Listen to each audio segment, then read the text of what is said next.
नमस्कार, स्वागत है आपका हमारे चैनल द न्यूज पर। मैं हूं आपके साथ शेरिन। देश के गृह मंत्री अमित शाह के 2 दिवसीय दौरे को लेकर पश्चिम बंगाल की मुख्यमंत्री ममता बनर्जी की बौखलाहट सामने आई है। आपके लिए बता दें कि ममता बनर्जी ने अमित शाह से कहा है कि उन्हें पश्चिम बंगाल आने की कोई जरूरत नहीं है, उन्हें मणिपुर जाना चाहिए क्योंकि मणिपुर में हालात खराब है। आपके लिए बता दें कि मणिपुर में हुई हिंसा को लेकर वहां पर जो है भारतीय सेना लगातार निगरानी कर रही है और यानी कि वहां के जो हालात हैं उन पर काबू पा लिया गया है। तो वहीं दूसरी तरफ आज ममता बनर्जी पश्चिम बंगाल में 2 दिवसीय दौरे को लेकर यानी कि अमित शाह के 2 दिवसीय दौरे को लेकर इस तरीके से बौखलाई हुई हैं कि वो बार बार पर इसी बात को रिपीट कर रही हैं कि अमित शाह को पश्चिम बंगाल आने की कोई जरूरत नहीं है। चुनाव तो आते जाते रहते हैं पर डबल इंजन की सरकार को मणिपुर में हालातों को संभालने चाहिए। वहां पर हमारे कई जो स्टूडेंट्स हैं वो फंसे हुए हैं और हालात काफी ज्यादा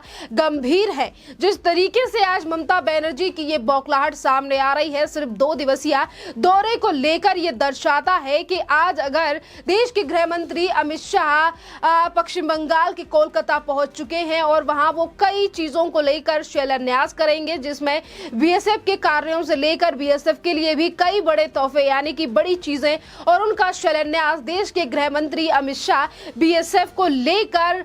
कलकत्ता से करेंगे। और इसीलिए ममता बनर्जी की ये बौखलाहट सामने आ रही है जिसमें वो मणिपुर को लेकर बार बार पे जिक्र कर रही हैं। आज अगर 2 दिवसीय दौरे को लेकर ममता बनर्जी ये कह रही हैं कि अमित शाह को पश्चिम बंगाल आने की जरूरत नहीं है, तो इससे पहले पश्चिम बंगाल की ही मुख्यमंत्री ये तक कह चुकी हैं कि कर्नाटका के चुनाव में व्यस्त हैं देश के प्रधानमंत्री और गृह मंत्री, पर किसी को भी मणिपुर की खबर नहीं है क्योंकि पिछले ही दिनों यानी कि पिछले ही महीने जो चुनाव हुए थे मणिपुर की अगर हम बात करें या फिर और जो 4 राज्यों में चुनाव हुए थे वहां फिर एक बार भारतीय जनता पार्टी की सरकार जो है वो रिपीट हुई है और जिस तरीके से अब हालातों पे काबू पा लिया गया है, पर उसके बावजूद भी लगातार मणिपुर को लेकर राग अलाप रही है ममता बनर्जी। और वहां पर जो अगर 60 लोगों से ज्यादा की मृत्यु हुई भी है दंगों और तमाम चीजों को लेकर, तो वहां की सरकार जो है वो लगातार एक्शन ले रही है। पुलिस से लेकर भारतीय सेना जो है वो लगातार हर चीज पर नजरें बनाई हुई है और मुआवजे से लेकर हर फैसिलिटी देने की बात भी राज्य सरकार की तरफ से की गई है। पर उसके बावजूद भी आज ममता बनर्जी जो हैं आज बयानबाजी कर रही हैं, जिसको लेकर आज उनके ही इन बयानों को लेकर उन पे ही सवाल खड़ा किया जा रहा है जनता की तरफ से। आपके लिए बता दें कि ममता बनर्जी ने इसके साथ क्या क्या बातें और कही हैं। उन्होंने ये तक कहा है कि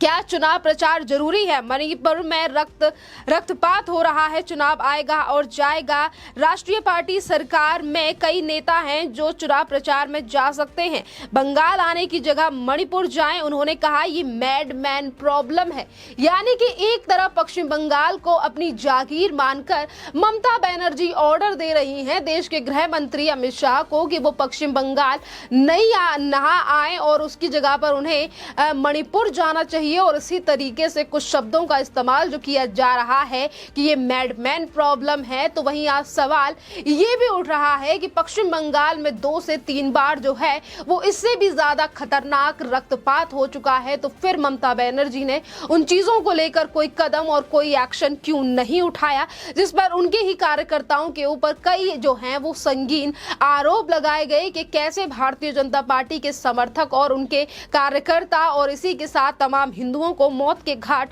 उतारा गया पश्चिम बंगाल में। पर उन तमाम चीजों को लेकर ममता बनर्जी चुप्पी साधे रखी और उन ममता बनर्जी की तरफ से कहा गया कि सिर्फ पश्चिम बंगाल को बदनाम करने के लिए ये साजिशें की जा रही हैं। पर आज अगर मणिपुर में हालातों पे काबू पा लिया गया है तो किस तरीके से ममता बनर्जी जो हैं वो सिर्फ मणिपुर को लेकर राजनीति करती हुई नजर आ रही है। इसी के साथ अगर हम जिक्र करें गृह मंत्री अमित शाह का, तो अमित शाह पश्चिम बंगाल के 2 दिवसीय दौरे पर आज सवेरे ही पश्चिम बंगाल के कलकत्ता में पहुंच चुके हैं, जहां केंद्रीय मंत्री ने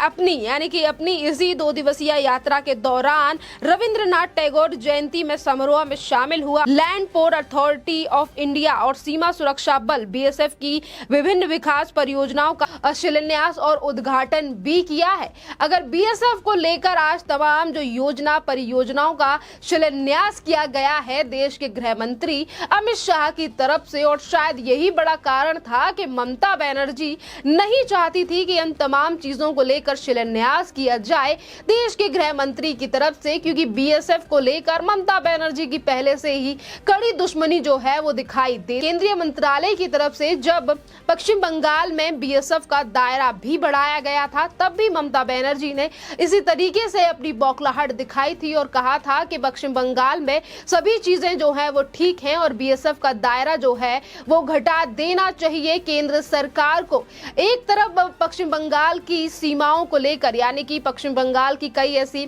जो सीमा है वो बांग्लादेश से जुड़ती हैं और किस तरीके से तमाम रोहिंग्या जो हैं वो पश्चिम बंगाल के जरिए भारत में एंट्री करते हैं। और इन्हीं तमाम चीजों पर रोक लगाने के लिए आज अगर केंद्र सरकार की तरफ से बड़े एक्शन लिए जाते हैं, बीएसएफ का दायरा बढ़ाया जाता है, तो ममता बनर्जी इन तमाम चीजों को लेकर इसी तरीके से बयानबाजी करती हुई नजर आती हैं। आज अगर वो पश्चिम बंगाल को अपनी जागीर समझकर देश के गृह मंत्री अमित शाह को लेकर इस तरीके से बयानबाजी कर रही हैं या फिर वो बीएसएफ को लेकर बयानबाजी कर चुकी हैं, तो ये पहली बार नहीं है, क्योंकि 2021 में पश्चिम बंगाल के विधानसभा चुनाव के दौरान भी ममता बनर्जी ने इसी तरीके से कई बार बयानों का उपयोग किया और ये तक कह दिया कि पश्चिम बंगाल में कोविड बढ़ाने वाला कोई और नहीं बल्कि यूपी और बिहार, यानी कि जो बाहर, यानी कि पश्चिम बंगाल के बाहर के जो लोग हैं वो है। पश्चिम बंगाल में अगर इस तरीके की घटनाएं होती हैं, ट्रेनों पर पत्थरबाजी की जाती है, तमाम लोगों के घरों को जला दिया जाता है, तब ममता बनर्जी बयानबाजी करती हुई नजर नहीं आती हैं और ये कहती हैं कि हमारी सरकार को बदनाम करने का प्रयास किया जा रहा है। पर आज किस तरीके की तस्वीरें जो हैं वो सामने आती हैं पश्चिम बंगाल से, और इसीलिए ममता बनर्जी उन तमाम चीजों पर पर्दा डालकर देश के गृह मंत्री अमित शाह को लेकर इस तरीके से बयानबाजी जो है वो कर रही हैं। इसी के साथ हम आपको बता दें कि एक तरफ ममता बनर्जी ने अपनी बयानबाजी तो की है, पर आज जो जनता है वो भी जवाब देती हुई दिखाई दे रही है इन तमाम चीजों को लेकर। और लोग तो ये तक कह रहे हैं, क्या ममता बनर्जी ने पश्चिम बंगाल को खरीद रखा है? क्या ममता बनर्जी, और ऐसा क्या कारण है कि कभी भी ममता बनर्जी जो है वो केंद्रीय मंत्री या देश के प्रधानमंत्री, इसी के साथ अगर तमाम बीजेपी के नेता उनसे इतनी ज्यादा क्यों चिढ़ है ममता बनर्जी को कि जब भी वो दिल्ली से, यानी कि केंद्र सरकार का कोई भी मंत्री अगर पश्चिम बंगाल जाने की बात करता है तो ममता बनर्जी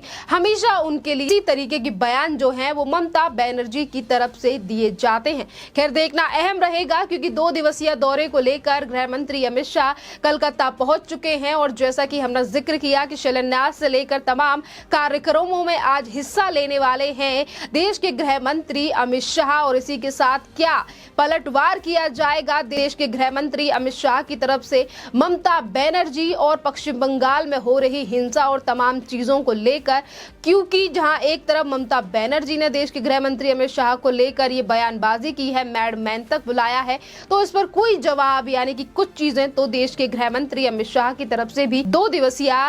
दौरे के दौरान कही जा सकती हैं। खैर, इस पूरे मामले पर आपकी जो भी राय हो आप हमें कमेंट करके जरूर बताइए। धन्यवाद।